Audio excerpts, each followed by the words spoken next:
Today, we're finally realizing the degree to which the Chinese Communist Party is truly hostile to the United States and our values. Beijing insists that these are somehow internal matters that others have no right to raise. That is wrong. The police officer responded that pandemic prevention is the department's top priority and said nothing else was important. The Chinese Communist Party, an opaque regime now at the helm of authoritarianism globally. Today, we'll take a peek behind this new iron curtain into the world of China's communist officialdom. 官场特别残酷，特别黑暗。 Much is hidden from our view by the workings of a massive propaganda apparatus. 他们每天要做一个虚假的，非讲假话不可能。政治的人的话，他不可能用你，不敢有思想，不敢有态度。 Few researchers know as much about the Chinese communist leadership as award-winning filmmaker Kay Rubacek, author of Who Are China's Walking Dead? She's also the former host of the NTD show Life and Times. They're under extreme pressure, and they're constantly being forced to separate from their conscience, and eventually it breaks them. Kay has interviewed dozens of former communist officials and pored through official documents and speeches to understand the worldview of people serving the regime. 谁还是想共产党不镇压呢？共产党不杀人？你这个理论都没学对呀。 Today we'll dive into the warped world of China's communist leadership, one largely hidden from public view until now.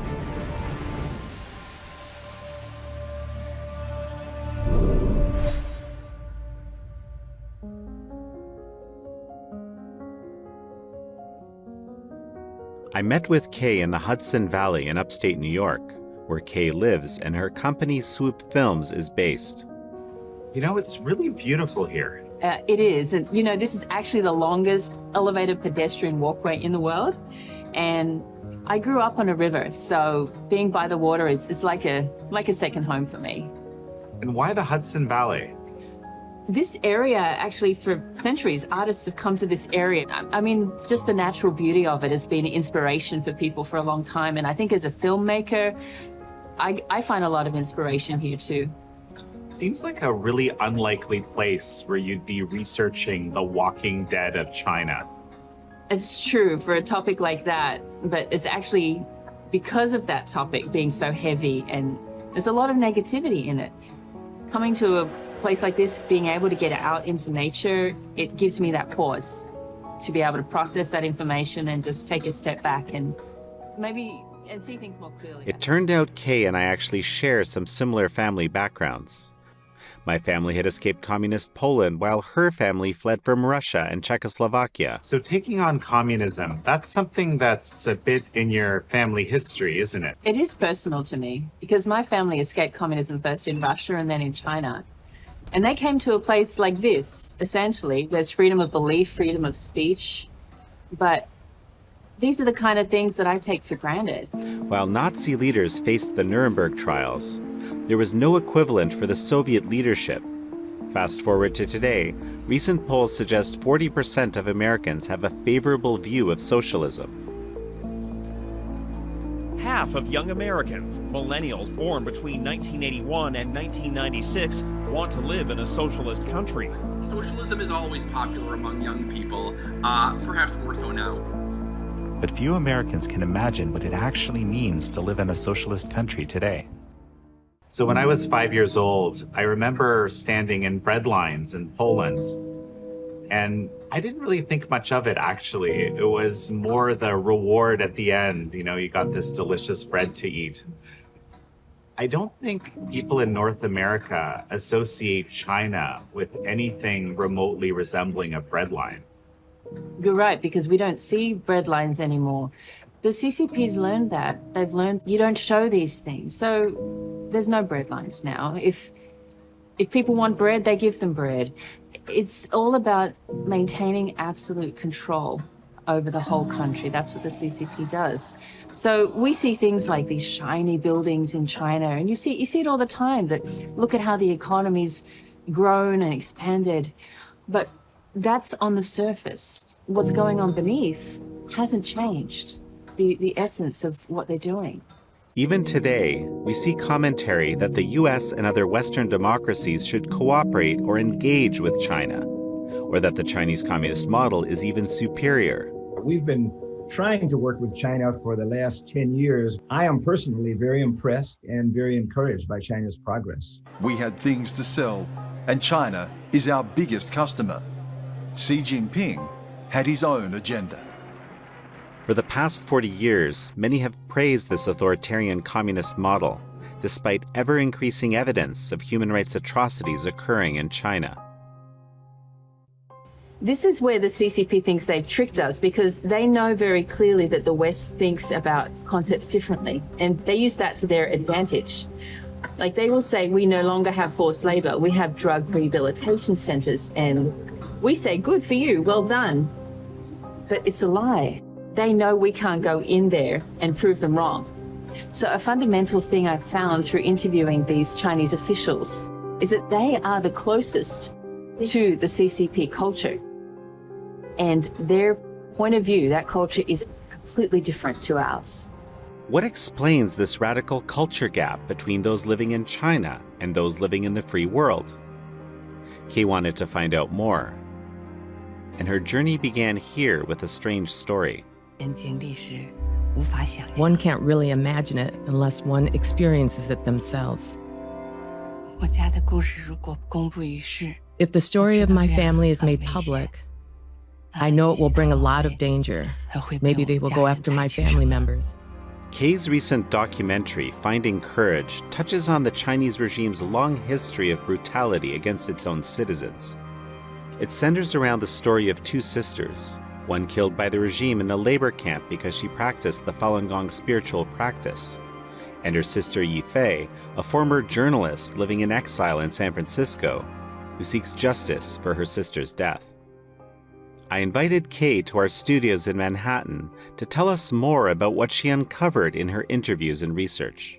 So about Finding Courage, the film that spawned the book, I haven't seen anything remotely like this sort of undercover footage from a Chinese labor camp, no less, anywhere. I mean, how did you manage to swing this? The two main characters in the movie, they were both high-ranking journalists in China. One of them escaped to America. The other one stayed in China and continued working as a journalist. But at the same time, he was there protecting the remains of their sister's body, who was killed, murdered in a labor camp more than 16 years ago. And her remains are being held in a morgue under lock and key by a labor camp. And people say to me, how is it possible that a labor camp in China could do that? Why would they do that? And why would they pay $3,000 a year to maintain the body as they're doing? Wait, so the labor camp is paying? Yes, the labor camp is paying that amount of money every year to maintain the body. And you know, every time I tell people that story, they usually do a double take and say, how is that possible and why? And this was the reaction I had when I was interviewing the Chinese officials, because they were telling me similar stories that just as equally bizarre, strange to me as that one. And I would be thinking, how can I explain that in a way that someone could comprehend what they're talking about when I'm still struggling to really make sense of that world. And in this case with the family, when I heard about the body, I immediately asked them, we need proof. And they provided us documents from the labor camp as our first form of evidence and that this was happening.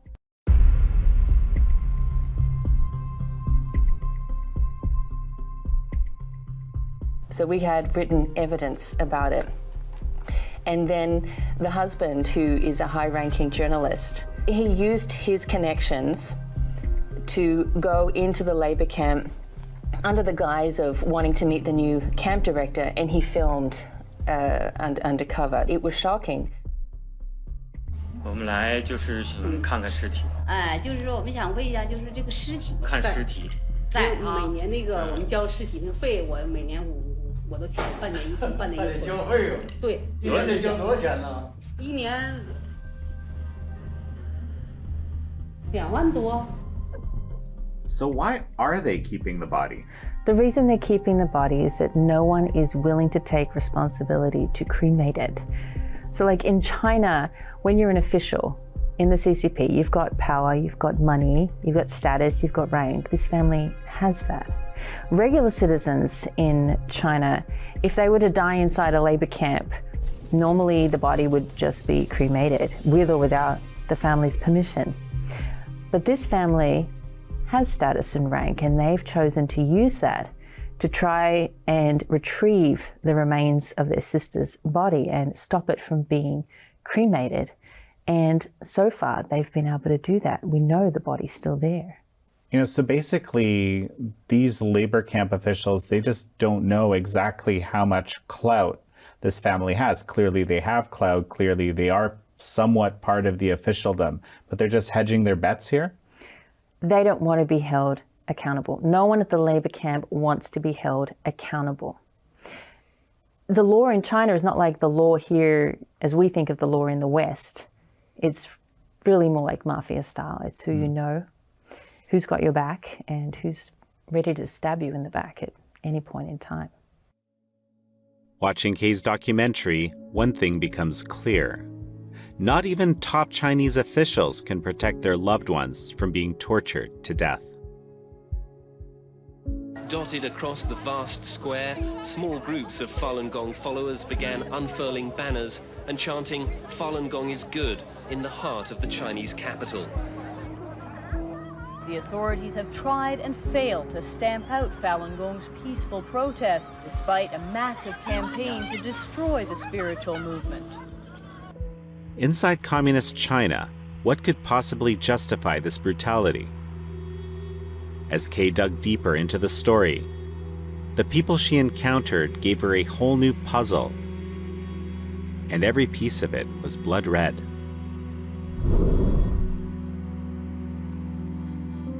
For Chinese Communist Party officials, to speak publicly and forthrightly about their experiences means endangering their future, their family, and even their lives. But Kay managed to locate dozens of former officials who had defected to various countries while she was working on her Finding Courage documentary. With a lot of persuasion, she managed to convince some of them to go on camera. Kay shared with us several exclusive clips, ones never before released to the public. The order came down level by level, from the central leadership. We all had to implement it. I had to open a labor camp to imprison Falun Gong. They established a special agency for it, called 610 Offices. Deploy any and all resources to suppress Falun Gong. I worked at the 610 office for about 5 years. Any and all means are justified. Kay, I really appreciate you offering American thought leaders these exclusive clips from the interviews that you've done. And it's about 30 Chinese Communist Party insiders that you've interviewed? At least, but those willing to go actually on camera and public were 13. And these are people who have a beef with the party. That's what I expected, but that wasn't really the case. I expected these former CCP officials to be disillusioned with the party, to be disaffected former members who wanted to complain about the CCP, but actually the majority of them felt a level of complicity in the crimes that had been committed, and they were not talking to us to complain about the CCP. For her research, Kay has spoken to a number of former Chinese officials, including a former Chinese diplomat, a labor camp director, a secret agent, a propagandist, and even an army colonel. In her book, she describes a striking experience when a former Chinese police commissioner described himself and those living under the Chinese Communist Party as walking dead. He said that we live like walking corpses. And when I heard that term, walking corpses, I had to stop the translator at that point and say, are you translating this correctly? Am I hearing this right? And she said, yes, walking corpses, walking soulless bodies, walking flesh. That's what he was saying. 人活的那根本不是人啊，我们活的都叫做行尸走肉啊，没有灵魂的。 When Kay first heard the term walking dead, she asked other former Chinese officials if they had heard the term as well. It turned out it wasn't that uncommon. 行尸走肉，哎，对，对，我讲的就是这个，就是我刚刚没用这个词，就是中共毒化人，就是把人变成行尸走肉。他说要共产党员成为党的驯化了的工具。他又说人是动物，当然是说一个高级动物。那么他的这个动物是被驯化了的动物，就一定是听话的。They weren't just describing themselves, they were describing many people in China living like the walking dead, and that's essentially how the book started, was to be able to explain this concept in a Western context so that we could understand what they've become under this destructive ideology. So these are people who have basically obliterated their own consciences and or had them obliterated for them. There's another term that they also used, 2 layers of skin. That's where you have to separate your inner conscience from the outer layer of what you present to the public. So basically you have to push your conscience, your soul aside, and also means you have to push your truth, your sense of morality aside, and present to the public what the party wants you to present. That's what a communist member does, a communist official, that's what they must do. That's what they're obligated to do. They pledge an oath to put the needs of the party before their own. So if the party requires them to do certain things, which it does, and maybe they don't want to hurt somebody, but they have to hurt somebody. Maybe they don't want to lie, but they have to lie. So your personal conscience, your beliefs, sense of morality must be pushed to that inner layer of skin. And the outer layer of skin is justified to lie, cheat, steal, torture, or kill. So for example, in 2014, there was a photograph that was posted on Weibo. It was leaked from a CCP journalist training session. This slide stated very clearly that news focuses on information, propaganda on format. News focuses on originality, propaganda on repetition.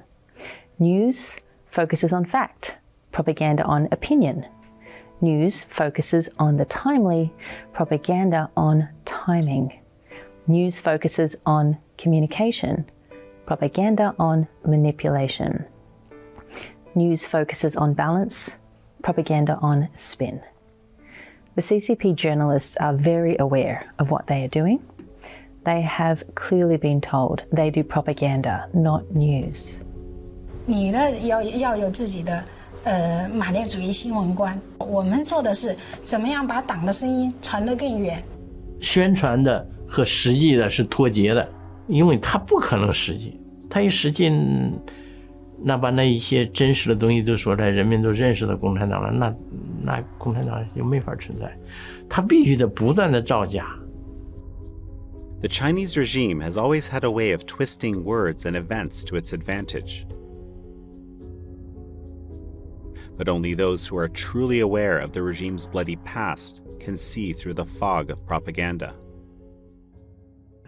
天安门镇压的那天，我小女儿在家，我在公安部机关，我说你赶快出来看，你不看，你一辈子会后悔，不知道共产党是多坏，你赶快出来看，看一次，20年、30年的经历你都比不上的。I'm a mother.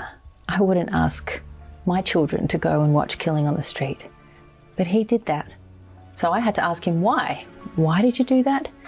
And his answer was equally incomprehensible to me. 再念念的话，革命的一天等个20年，我要念念那句话，告诉我女儿，你赶快出来看共产党怎么屠杀的，你不看不懂啊。The Tiananmen Square massacre was very, very visible in public. Since then, the regime has learned that you don't do that. You don't let the media see. That's why We don't have footage of the Falun Gong persecution or the Uyghur internment camps.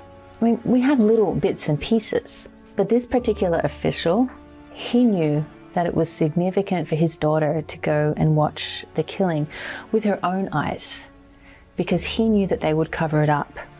He knew that the propaganda from the CCP would come into effect immediately. It always has. 是一场反对我们共产党的领导，要推翻我们社会主义制度的一场反革命暴乱。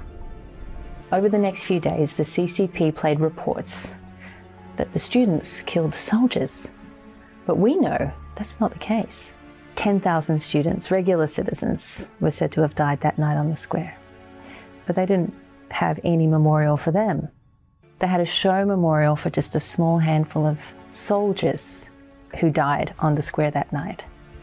And during the show memorial, who was on the square was mostly young children and soldiers. And in the memorial, they had to pledge their oath, renew their oath to the party. And that's what was broadcast publicly for a very long period of time throughout all of China. And the official, he knew this. He knew this would happen. And that's why he wanted his daughter to see the slaughter, so that she would be able to see through the CCP's lies and propaganda. You know, she could have just been just like one of those young children standing on the square, not knowing any better. While many people living in free countries cannot comprehend how a dictatorship could be so cruel towards its own citizens, Kay says members of the regime are largely jaded to its violent tactics. I was asking him questions that he thought were kind of ridiculous. Why does the regime kill Chinese people so brutally? And he was laughing at me. What do you expect? They've stated very clearly that they kill. How could you expect anything else? We don't understand the essence of the CCP. If we did, we would realize that that's not going to change. Its essence, its political goals haven't changed in the last 70 years. So how could we expect them to change or reform now? The political goals of the CCP are stated very clearly in its own constitution. One is absolute national control, and the other is money above all else. Those are essential. So anything else, whether it's human life or the environment, they can be pushed aside. They could even be destroyed as long as those two goals are maintained. The CCP has stated their position very clearly. It's not hidden. For us to think anything else really is just willful blindness. It isn't comparable to our system here in the West. So we really cannot equate it to a Western government in any way. It is incompatible. If the Chinese Communist Party is as cruel and oppressive as evidence shows, why do so many Chinese people continue to put their faith in the regime? And why do we in the West continue to be fooled into cooperating with China? This is the book I wanted to show you. It's an example, right? Now, when you look through here, these posters, okay, what do you think? You know, like smiling, happy faces. I mean, to me, they're quite beautiful. They're quite charming. So this is a representation that the CCP wants us to see, the history that they've rewritten. So all the crimes of the CCP, the number of people that they've killed, more than in Nazi Germany, more than in the wars of World War I and World War II. But this is the history that they're giving to us, the crimes that were committed during that time. If we were memorializing the Holocaust with shiny, happy, smiling Nazi youth, I mean, it's just not acceptable now because we know history from that time. But this is the CCP history, but the killing, the murders, the suffering of the Chinese people. I get surprised when I see, you know, someone with a Mao Zedong t-shirt or a Che Guevara t-shirt and really it's glorifying communism. And those people killed millions of their own people. But I don't know if the people wearing those shirts understand the crimes of the people they're glorifying. I don't think they understand at all. This reminded me of when I saw a poster of Chinese dictator Mao Zedong prominently displayed on the wall of a ritzy Upper East Side loft next to several pieces of artwork. I'm always deeply disturbed when I see such imagery, knowing that Mao Zedong was the deadliest dictator of the 21st century, responsible for the deaths of tens of millions. All of the glory and leadership coming from the party, sickle and hammer there, coming from the sun.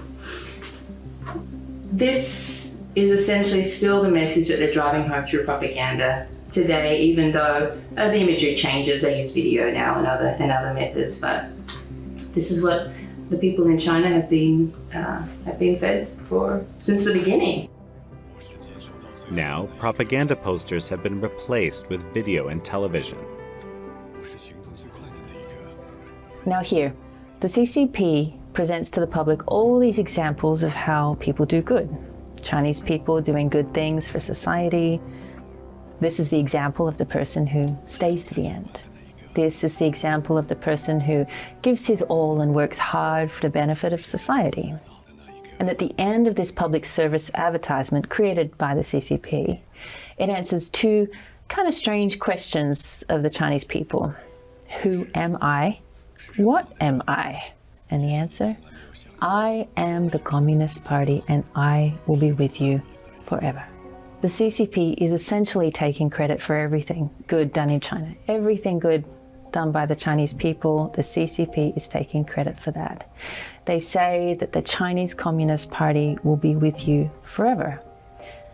That's the message, the propaganda that is pushed out constantly, every day throughout the nation. The subtext of that is, this is the best you're going to get. You have to accept it. There is no alternative. Not only do you have to accept it, you have to love it. And a great number of regular Chinese citizens have come to accept that. They don't see an alternative. 中国共产党的教科书里面都会教育，没有共产党就没有新中国。很可笑的就是说，在每个幼儿园，幼儿都在背诵社会主义核心价值观。When we go to the primary school, we are encouraged to be young pioneer, young communist pioneer members, and tie the red scarf. 我们知道有人经过洗礼以后就加入某个教师吧，他也一样。你来了以后，给你戴上红领巾，然后还认为是荣耀，鼓励好孩子、好学生，所以每个人都想去加入。我长大了一定跟着你走，他也宣誓啊，我长大一定跟共产党走。所以共产党是先于国家产生的，先有中国共产党，后来才有中国的。你要爱中国，你就得爱共产党。With its propaganda, it seems the regime can skillfully conflate the party with the nation of China and confuse people into thinking patriotism must mean devotion to the regime. Kay showed me an army recruitment ad, and the lyrics were stunning. It says, keep your mission in your mind. Have your enemies in your eyes. A war can break out anytime. Are you ready for it? The music builds up, and then a Chinese rapper calls, are you afraid? The chorus cries, no. The rapper asks, are you scared? Chorus calls, no. The rapper calls, just wait for the order, and the chorus replies, kill, kill, kill. There's more lyrics here, such as, the murderous spirit flares up, just like the hammer and sickle, we join as one. In the West, we see the military as service.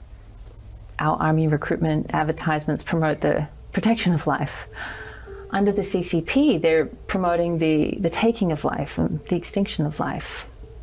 The value of life under a communist society is very different, almost non-existent. 但是普通的民众，你在你的生存线上去奔波挣扎的时候，他是无暇去再去顾及，他甚至于不知道哦，我自己还有人权，我还有权利，他不知道他有权利。因为我呢，经常对共产党的做法呢，很看不惯，所以有时候我甚至是不是认为我自己精神很不正常？为什么我认为很不好的事情，别人都无动于衷，很麻木呢？你讲话你就遭麻烦，你讲话你就要进监狱，何必我去讲呢 ？In order to get money, people turning to be very cruel. Even a lot of people, you know, they don't want to be cruel, but the society is cruel. They have to be cruel. People have asked, why don't the Chinese people rise up? And if the regime is really that bad, they would have done something about it. But you can see from what even the officials, the ones who run the CCP's operations, even they feel helpless, let alone regular Chinese people. They've been told for decades they don't have a choice. You can imagine what it takes to overcome that kind of programming. That there is no alternative government possible in China, which we know from history is a lie, and that the nation of China will not exist if the CCP doesn't exist, which is another lie. As Kay discovered in her research, to think independently in a communist society means rejecting almost everything you've been taught from birth. And sometimes it means risking your life. And you know, anything could have happened to them in China. Anything could have happened to their families there. Things still could happen, but they took that risk because they really felt that the value of life here, the freedoms that we have, was worth it. They knew they would be seen as traitors in their country, by traitors to their nation, traitors to their people. And that's a shameful, horrible term to be called. I think they should be called heroes, because they were willing to take that step away from the ideology, despite knowing that they may still be captive to it to some degree for who knows how long. They took that step and they were willing to speak out. They were willing to help us understand what they went through, but also what the Chinese people are still going through today. Also with the hope that we can avoid that fate. You know, it's a shame that they will be called anti-Chinese when you think about it, they are so pro-Chinese in terms of wanting to maintain their culture and their heritage the best they can, that they had to leave China under the CCP to maintain what they could here in the West, where there's freedom to do so. While there's still so many people in China that just don't have access, free access to information, they may never be able to leave China or open their eyes to what another society can look like. The defectors, they were able to break through that. For the last century, the people of China have been held captive by a pernicious communist ideology. But for some at least, there is a happy ending. Having survived their darkest moments, the Chinese family in Kay's documentary has found a new life here in America, and Kay stays in touch with them as they enjoy their newfound freedoms. Solzhenitsyn, he wrote in his famous book, The Gulag Archipelago, that he still hoped people would be able to understand such a culture, such an environment without actually having to live it. Truly, Alexander Solzhenitsyn warned us long ago that no country is immune to the poisons of communism. There's always this fallacious belief that it would not be the same here. Here, such things are impossible. Alas, all the evil of the 20th century is possible everywhere on Earth. You know, I think the Gulag Archipelago should be required reading for every American, Canadian, frankly, anyone who's grown up in the West, anyone who hasn't grown up in a communist regime. For most people living in liberal democracies, the idea of a communist dictatorship has been something unimaginable, something far away. It could never happen here, they say. But I fear that it's not really something that far off if we do not learn from the lessons of the past century. So your family has had to escape communism multiple times. That's pretty incredible. They first escaped Russia during the Russian Revolution, 1918. They went to China. They got safety there before the Chinese Communist Party came into power. Sometime after that, they were no longer welcome and they had to flee again. And they were fortunate that in Australia, they got freedom there. They could go to church, run a business, feed the family. And then my husband's family, they escaped the former Czechoslovakia under the Soviet occupation. And what I learned from my parents-in-law is that Had they have known that the Berlin Wall would fall only 5 years after they left, they would never have left. And they could never imagine that things would change. And knowing that now actually gives me hope, because anything can happen. Even though sometimes the situation doesn't seem that hopeful, we really can. I know the hope is there. You know, my mother, having escaped from communist Poland in the 70s, she told me she never imagined in a million years that that regime would fall, that communism would leave Poland and the Soviet Union.